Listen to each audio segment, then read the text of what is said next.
c'est qu'il y a quelque chose qui vient sur l'Afrique de l'Ouest, que j'ai appelé l'hiver noir. L'hiver noir arrive. Il sera un hiver très froid, un hiver sanglant, un hiver meurtrier. Vous allez me poser des questions, pourquoi?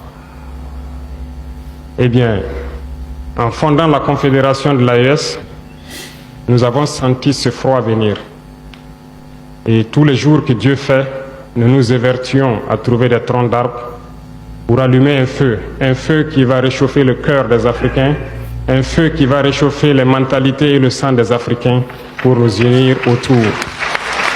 Nous nous sommes évertués également à faire la chasse aux loups pour essayer d'utiliser leur peau pour faire des manteaux pour nous protéger du froid de l'hiver.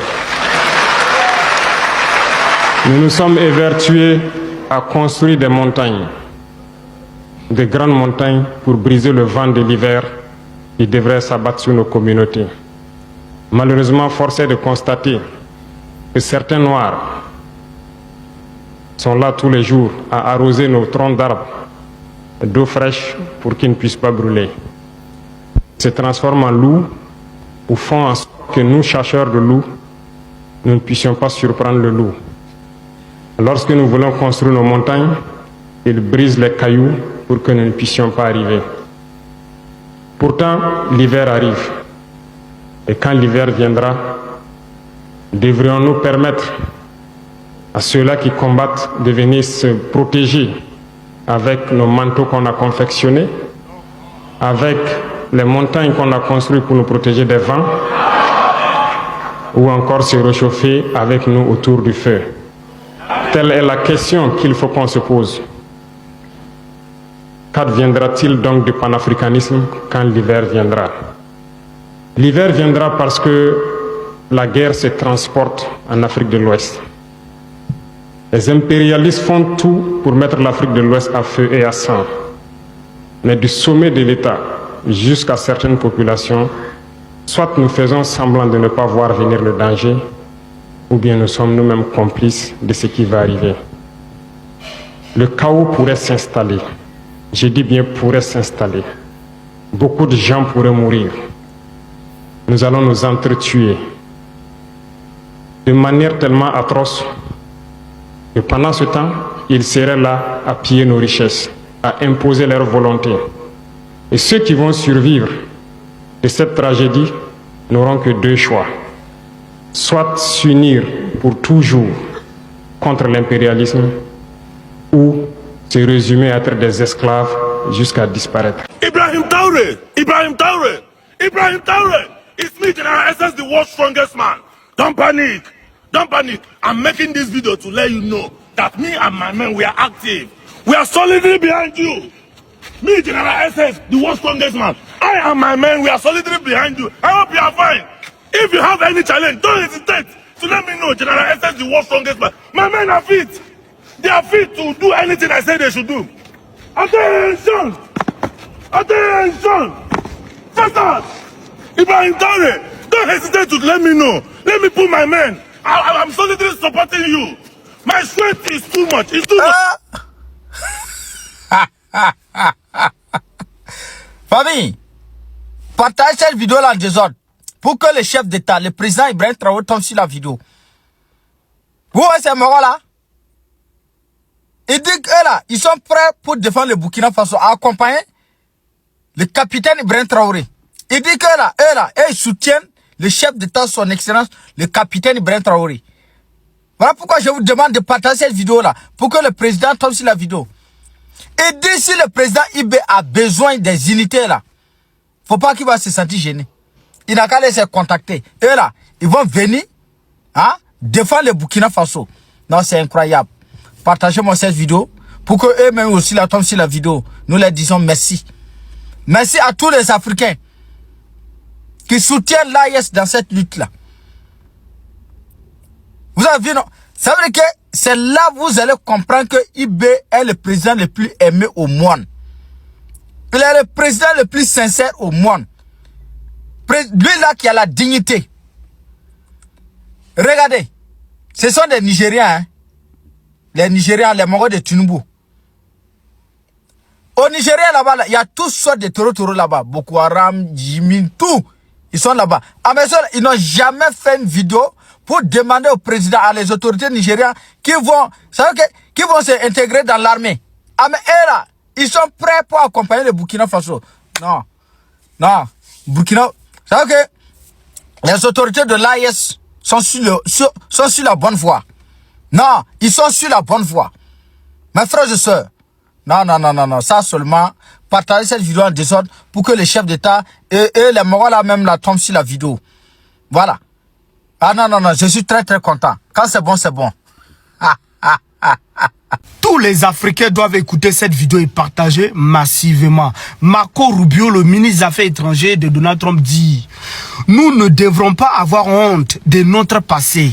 Nous devrons assumer notre passé, les crimes, l'esclavage, tout ce qu'on a fait au peuple. D'ailleurs, nous ne devrons pas avoir honte de ça. Nous devrons nous préparer à recoloniser des terres. » Voilà ce que Marco Rubio, le ministre des Affaires étrangères de Donald Trump, qui a dit lors du sommet de la sécurité en Allemagne. Je vous invite à partager la vidéo massivement à tes parents, à tes frères et à tes sœurs. C'est très important. Faut pas que quelque chose surprenne à beaucoup de gens. Le capitaine Ibrahim Traoré vous a dit que préparez-vous à une guerre de haute intensité. Et il a répété récemment, l'hiver noir arrive. Pour ceux qui sont en retard, restez en retard. Les pays de l'AES se préparent. Écoutez cette vidéo, je vous invite à partager. C'est incroyable ce que vous allez entendre. Regardez. Face aux menaces à la stabilité internationale et envers nos peuples, nous devons prendre des mesures envers ceux qui violent régulièrement l'ordre international que j'évoque. Et c'est la trajectoire sur laquelle nous vous demandons de nous rejoindre pour travailler ensemble de nouveau. Pendant 5 siècles, avant la fin de la Seconde Guerre mondiale, l'Occident a conquis de nouveaux continents, a construit de grands empires dans le monde entier. Mais en 1945, pour la première fois depuis Christophe Colomb, l'Occident est entré en contraction. L'Europe était en ruine. La moitié de l'Europe vivait derrière le rideau de fer, à l'Est. Et l'Ouest était menacé aussi. Les grands empires coloniaux étaient en déclin, en décomposition. Décomposition favorisée par les révoltes communistes et les guérillas d'indépendance. Et à l'époque, comme aujourd'hui, beaucoup se sont dit que l'âge de la domination occidentale était terminé et que notre avenir était celui de n'être plus qu'un pâle reflet de la grandeur de notre passé. Mais ensemble, nos prédécesseurs ont reconnu que le déclin était fondamentalement un choix et que ce choix ne pouvait pas être le leur. C'est ce que nous avons déjà fait par le passé et c'est ce que le président Trump et les États-Unis souhaitent faire avec vous de nouveau. Ensemble. Et c'est pourquoi nous ne voulons pas que nos alliés soient faibles, car cela nous affaiblit aussi. En retour, nous voulons que nos alliés puissent se défendre, afin qu'aucun adversaire ne soit tenté de tester notre détermination et notre force collective. C'est pourquoi nous ne voulons pas que nos alliés soient pétrifiés par la honte et la repentance. Nous voulons qu'ils soient fiers de leur culture et de leur héritage. Nous voulons qu'ils comprennent que nous faisons tous partie d'une grande et noble civilisation et qu'avec nous, ils soient prêts et disposés à la défendre. Et c'est la raison pour laquelle nous ne voulons pas que nos alliés rationalisent un status quo défavorable. Nous voulons qu'ils fassent ce qu'il faut pour le rendre favorable. Les Américains n'ont pas intérêt à être les gestionnaires polis d'un déclin occidental. Nous voulons revitaliser une vieille amitié et renouveler, restaurer la plus grande civilisation de l'histoire humaine. Nous voulons une alliance revigorée qui reconnaît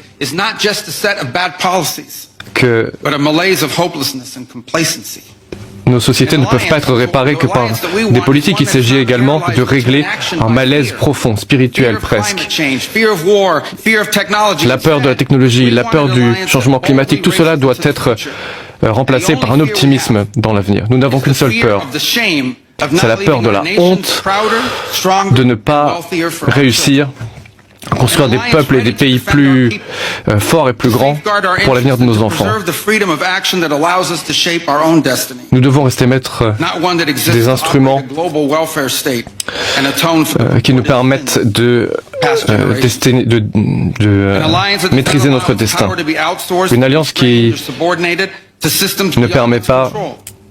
Nous voulons être une alliance qui ne délègue pas sa souveraineté et qui ne délègue pas ce qui est nécessaire à sa survie à l'étranger.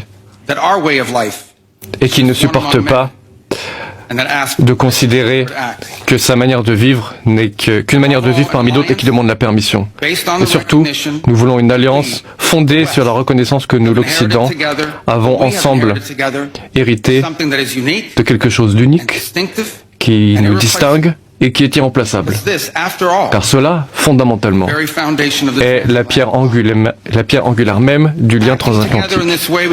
En agissant ensemble, nous allons non seulement restaurer une politique étrangère saine, mais également nous redonner clairement une vision de ce que nous sommes et de notre place dans le monde. Voilà arrivé au terme de la vidéo. Dites-moi ce que vous en pensez. On va se retrouver dans les prochaines actus. À plus.